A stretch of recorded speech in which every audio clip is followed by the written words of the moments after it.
ദൈവത്തിൻ്റെ അതിപരിശുദ്ധ നാമം വാഴ്ത്തപ്പെടുമാറാകട്ടെ.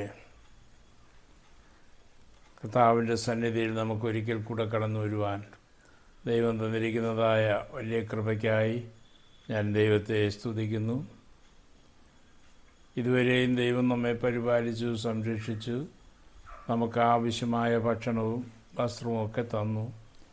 ആ കൃപയെ ഓർത്ത് ദൈവത്തെ സ്തുതിക്കുന്നു. ഇന്ന്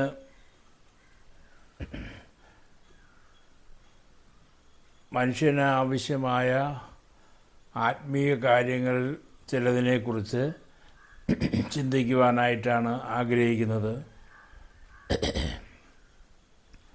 അതിൽ ഒന്നാമതായിട്ട് മനുഷ്യൻ മാനസാന്തരപ്പെടണമെന്ന് ദൈവം ആഗ്രഹിക്കുന്നു. ആ മാനസാന്തരത്തെക്കുറിച്ചാണ് നമുക്ക് ചിന്തിക്കുവാൻ ഇന്ന് അവസരം തന്നിരിക്കുന്നത്. ദൈവത്തിൻ്റെ കൃപ നമ്മുടെ ഓരോരുത്തരുടെ മേലും കർത്താവ് പകരുമാറാകട്ടെ. ഇതിനെക്കുറിച്ച് ചിന്തിക്കുവാൻ ദൈവത്തിൻ്റെ പരിശുദ്ധാത്മാവ് നമുക്ക് കൃപ തരുമാറാകട്ടെ എന്ന് പ്രാർത്ഥിക്കുന്നു. ഈ ലോകത്തിൽ അനേക മതങ്ങളുണ്ട്. എന്നാൽ ക്രിസ്തീയ വിഭാഗത്തിൽ യേശുക്രിസ്തുവിൻ്റെ സുവിശേഷീകരണത്തിൻ്റെ പ്രത്യേകതയാണ് അത് ഒരു മാർഗമായി നമ്മൾ ചിന്തിക്കുന്നത്. ഈ ലോകത്തിൻ്റെ ഒരു ഭാഗത്ത് നടന്നതായ സംഭവം ഇന്ന് ഈ ഭൂമിയുടെ എല്ലാ ഭാഗത്തും ചിന്തിക്കുവാനും ലോകത്തിൻ്റെ എല്ലാ ഭാഗത്തും താമസിക്കുന്ന മനുഷ്യർക്ക് ആചരിക്കുവാനും ഇടയായിത്തീർന്നിരിക്കുന്നത്. ഒന്നാമത് മാനസാന്തരം പ്രസംഗിച്ച ബൈബിളിലെ വ്യക്തിയാണ് യോഹന്നാൻ സ്നാപകൻ. സ്നാപക യോഹന്നാൻ വന്ന് മാനസാന്തരം പ്രസംഗിച്ചു എന്ന് വേദപുസ്തകത്തിൽ പഠിപ്പിക്കുന്നു.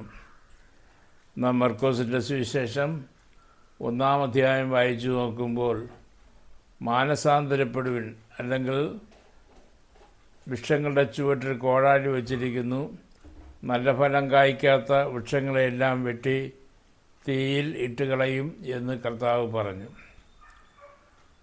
ഒരു വ്യക്തി മാനസാന്തരപ്പെടാതിരുന്നാൽ അവൻ്റെ സ്ഥിതി എന്ന് പറയുന്നത് അഗ്നി നരകത്തിലേക്ക് പോകും എന്ന് ബൈബിൾ പഠിപ്പിക്കുന്നു. ആ വേദപുസ്തകത്തിൽ നാം പഠിക്കുന്നതനുസരിച്ച് ഈ ലോകത്തിൽ മനുഷ്യൻ ജീവിക്കുമ്പോഴാണ് മാനസാന്തരപ്പെടുവാനുള്ളതായ അവസരമുള്ളത്. മരിച്ചതിന് ശേഷം അവന് മാനസാന്തരപ്പെടുവാൻ സാധിക്കുകയില്ല.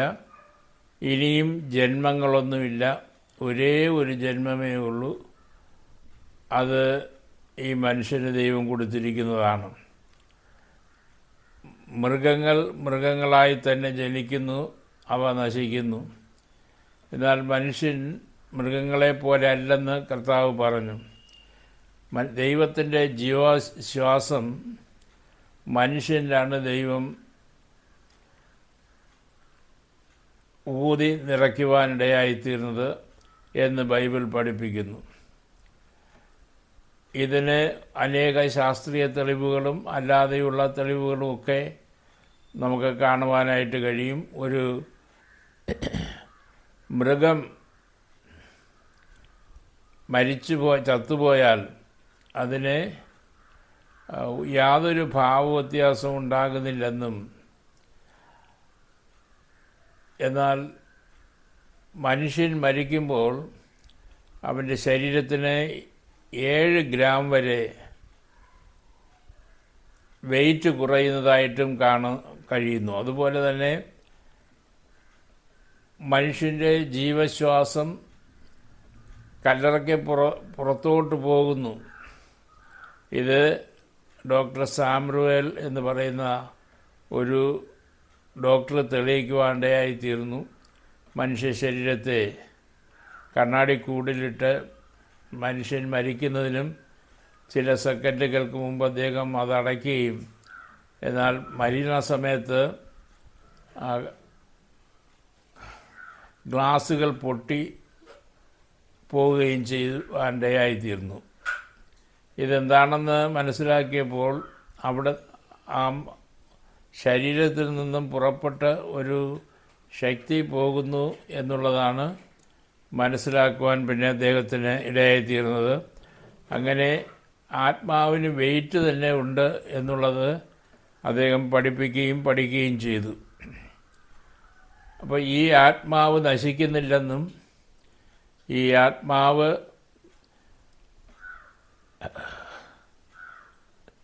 നന്മ ചെയ്ത് യേശുക്രിസ്തുവിനെ സ്വന്തം രക്ഷിതാവായി സ്വീകരിച്ച് ദൈവത്തിൽ ആശ്രയിക്കുന്ന ഒരു ദൈവ പൈതലിന് അവൻ്റെ ആത്മാവിനെ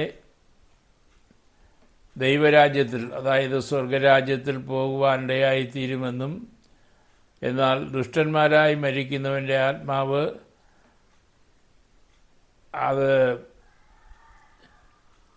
ഒരു പ്രത്യേക സ്ഥാനത്ത് വസിക്കുന്നു എന്നും ന്യായവിധി സമയത്ത് അവയെല്ലാം ഉയർത്തെഴുന്നേറ്റ് വരും, വീണ്ടും ഉയർത്തെഴുന്നേറ്റ് വരുമെന്നുമാണ് ബൈബിളിലെ ഭാഷ്യം.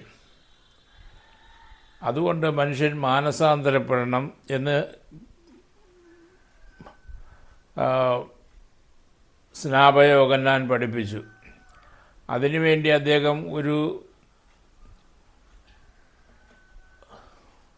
നിദാനം, ഒരു മുഖാന്തിരം വച്ചത് മാനസാന്തരപ്പെടുന്നവരെ സ്നാനപ്പെടുത്തുവാൻ ഇടയായിത്തീർന്നു. മാനസാന്തരപ്പെടുന്നവർ യോഹന്നാൻ്റെ അടുക്കൽ വന്നു. ഞങ്ങളെന്താണ് ചെയ്യേണ്ടതെന്ന് ചോദിച്ചു. അദ്ദേഹം നിങ്ങളുടെ ദുർമാർഗങ്ങളെ വിട്ടുതിരിയുവിൻ എന്ന് പറഞ്ഞു. കുളരുതായ്മ കാണിക്കുന്ന പ്രവൃത്തി പതിയാക്കിയതിന് ശേഷം നന്മ ചെയ്യാൻ പഠിച്ചാൽ, നന്മ ചെയ്താൽ നിങ്ങൾക്കും ദൈവരാജ്യത്തിൽ പോകാൻ കഴിയും എന്ന് പഠിപ്പിച്ചു. പിന്നെ മാനസാന്തരം പ്രസംഗിച്ചത് യേശുക്രിസ്തുവാണ്. എല്ലാവരും മാനസാന്തരപ്പെടണം എന്നും മാനസാന്തരപ്പെടാഞ്ഞാൽ നശിച്ചു പോകുമെന്നും യേശു പഠിപ്പിക്കുവാനിടയായിത്തീർന്നു. യോഹന്നാൻ മാനസാന്തര സ്നാനമാണ് ചെയ്തതെങ്കിൽ യേശുക്രിസ്തു മാനസാന്തരപ്പെടുന്നവരെ പിതാവിൻ്റെയും പുത്രൻ്റെയും പരിശുദ്ധാത്മാവിൻ്റെയും നാമത്തിൽ സ്നാനം കഴിപ്പിച്ചുകൊണ്ടാണ് അവരെ പ്രത്യേക ഒരു ഗണമാക്കി തീർത്തത്.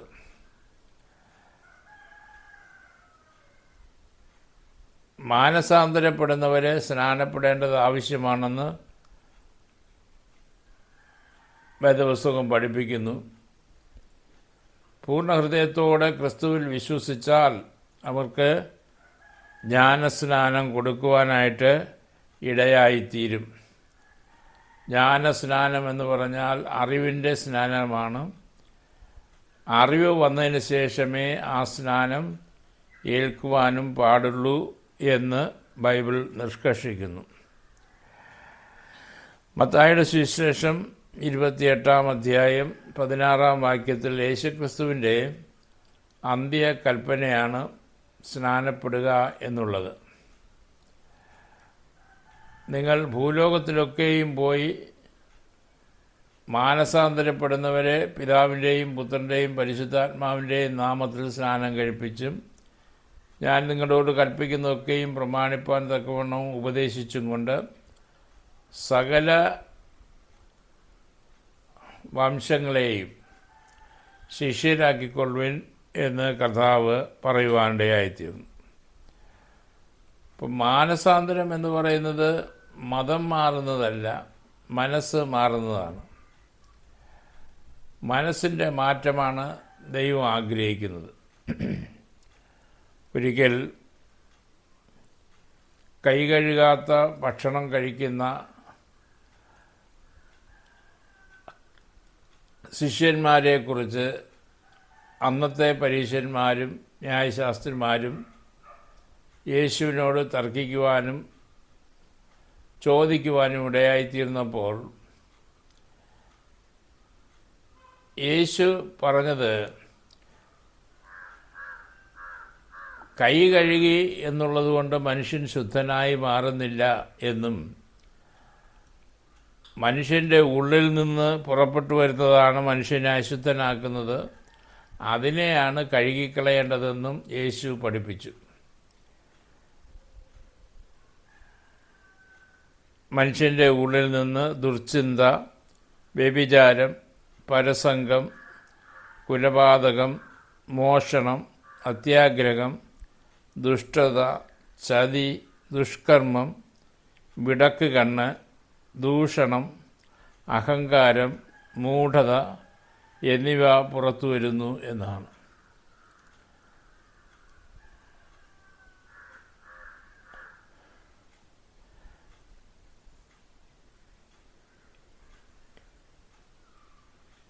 ഈ കാര്യങ്ങൾ മനുഷ്യൻ്റെ ഉള്ളിൽ നിന്ന് പുറത്തു വരുന്നവയാണ് എന്ന് കർത്താവ് പഠിപ്പിച്ചു. അതുകൊണ്ട് ഈ അഹങ്കാരവും മൂഢതയും പാപത്തിൻ്റെ പട്ടികയിൽ വരുന്നു എന്ന് മർക്കോസിൻ്റെ സുവിശേഷം 7-ാം അധ്യായം 21-ാം വാക്യത്തിൽ നമുക്ക് കാണുവാൻ കഴിയുന്നു.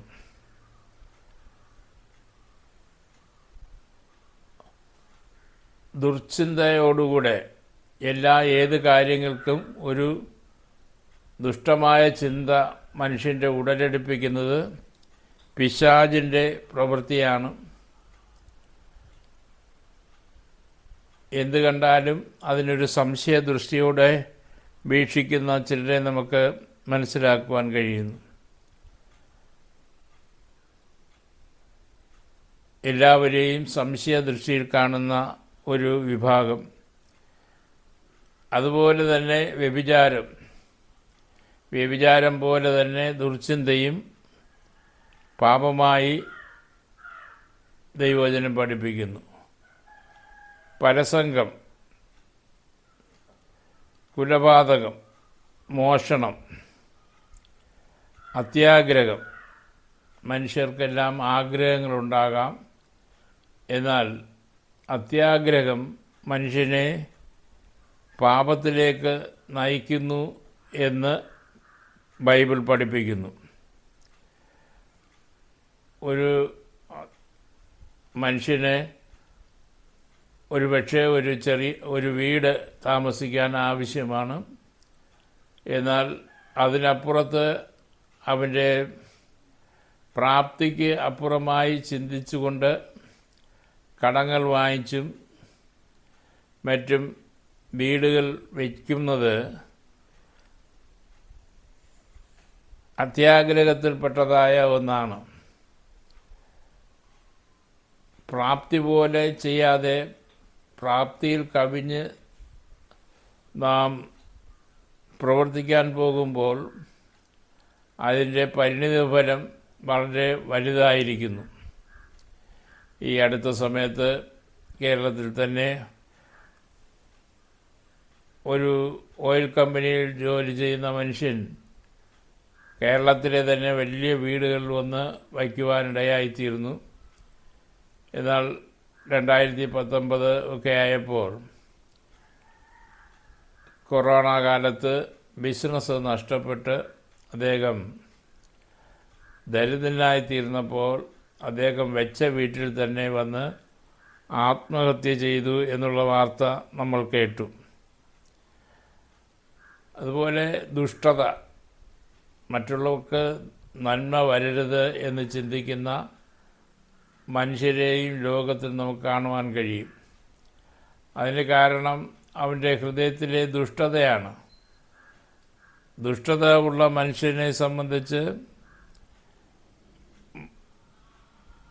അടുത്തവൻ നന്നാകാൻ പാടില്ല എന്ന് ചിന്തിക്കുന്നു. ചതി, അടുത്തവനെ ചതിക്കുക, കൂട്ടുകാരനെ ചതിക്കുക, കൂട്ടുകാരല്ലാത്തവരെയും ചതിക്കുക, അവരെ നശിച്ചു പോകണമെന്ന് ആഗ്രഹിക്കുക, ദുഷ്ടത, നല്ല കർമ്മങ്ങൾ ചെയ്യാതെ ദുഷ്കർമ്മങ്ങൾ ചെയ്യുന്ന ദുഷ്ടന്മാർ, വിടക്ക് കണ്ണ്, മറ്റുള്ളവർ നന്നാകുന്നത് കാണാൻ കഴിയാത്ത കണ്ണുള്ളവർ, ദൂഷണം, മറ്റുള്ളവർ ചെയ്യുന്ന പ്രവൃത്തിയെ ദുഷിക്കുന്ന സ്വഭാവമുള്ളവരുണ്ട്. നമ്മുടെ ഭാഷയിൽ പറഞ്ഞാൽ നുണ പറയുക,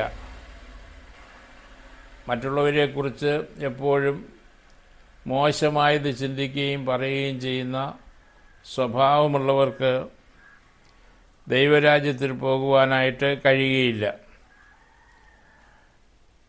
അഹങ്കാരം, ഞാനെന്നുള്ള ഭാവം, എനിക്ക് ഇന്നതൊക്കെ ചെയ്ത് കൂട്ടണമെന്നും ഞാനത് ചെയ്തിരിക്കുമെന്നും വെല്ലുവിളിക്കുന്ന മനുഷ്യൻ്റെ സ്വഭാവമാണ് അഹങ്കാരം. ഈ അഹങ്കാരം വന്നാൽ അത് നാശത്തിന് ഹേതുവായി മാറുകയും ചെയ്യുന്നു. അഹങ്കരിക്കുന്ന മനുഷ്യൻ നാശത്തിൽ ചെന്നപ്പെടുക തന്നെ ചെയ്യും. മൂഢത, നല്ലത് പറയാനോ ചെയ്യാനോ കഴിയാതെ ദൈവം ഇല്ല എന്ന് മൂഢൻ തൻ്റെ ഹൃദയത്തിൽ പറയുന്നു. ഇത് ഒരു മൂഢതയുടെ ഒരു വശമാണ്. അപ്പോൾ ഇത് ഒരു മനുഷ്യൻ്റെ ഹൃദയത്തിലുണ്ടായാൽ അതാണ്, അതിൽ നിന്നാണ് മാനസാന്തരപ്പെടേണ്ടത് ആവശ്യമായിരിക്കുന്നത്. ഇനി ദൈവത്തിൻ്റെ ദൈവീക സ്വഭാവം എന്ന് പറയുന്നത് ഗലാത്യർക്കെഴുതിയ ലേഖനം 5-ാം അധ്യായം 22-ാം വാക്യത്തിൽ പറയുന്നത് സ്നേഹം, സന്തോഷം, സമാധാനം, ദീർഘക്ഷമ, ദയ, പരോപകാരം, വിശ്വസ്തത, സൗമ്യത, ഇന്ദ്രിയ ജയം, ഇവ ദൈവീക സ്വഭാവങ്ങളാണ്. അപ്പോൾ മാനസാന്തരപ്പെടുന്ന ഒരാൾക്ക് ഈ സ്വഭാവങ്ങൾ ഉണ്ടായി വരുവാനിടയായിത്തീരും. അതാണ് മാനസാന്തരം എന്ന് പറയുന്നത്. സ്നേഹം ദീർഘമായി ക്ഷമിക്കുകയും ദയ കാണിക്കുകയും ചെയ്യുന്നു, ചീർക്കുന്നില്ല, അയോഗ്യമായി നടക്കുന്നില്ല, ചിന്തിക്കുന്നില്ല.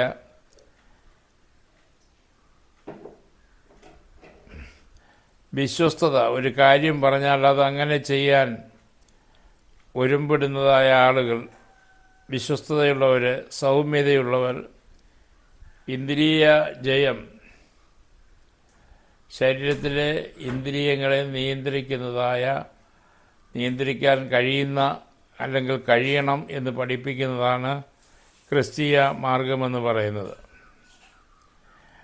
ഇനി സ്വർഗരാജ്യത്തിൽ പോകാത്ത ആളുകളാണ് ഇവരൊക്കെ എന്ന് പൗലോസും വേദപുസ്തകത്തിൽ പറയുന്നു.